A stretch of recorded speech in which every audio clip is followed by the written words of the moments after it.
It's budol time! So wala lang to guys, hindi naman siya normal grocery. So meron tayong quick haul ng mga napamili natin sa normal kasi dumaan tayo doon kanina. First is itong Pops Popcorn. Hindi pa namin ito na-try, so yeah, first time namin. Next is Mars Minis! Mars! Hello Mars! I think mas mura yung chocolate dun sa normal kesa dun sa ibang supermerkado.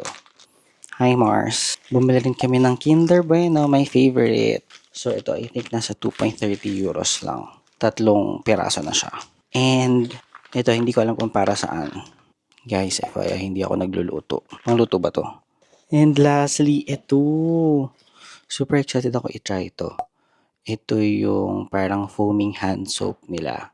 Wala kasing Bath and Body Works dito sa Madrid. So, hirap na hirap ako maghanap ng mga foaming hand soap. Buti na lang may nakita kami sa normal. So, first time namin ita-try itong Shea Butter Scent. Ayun lang.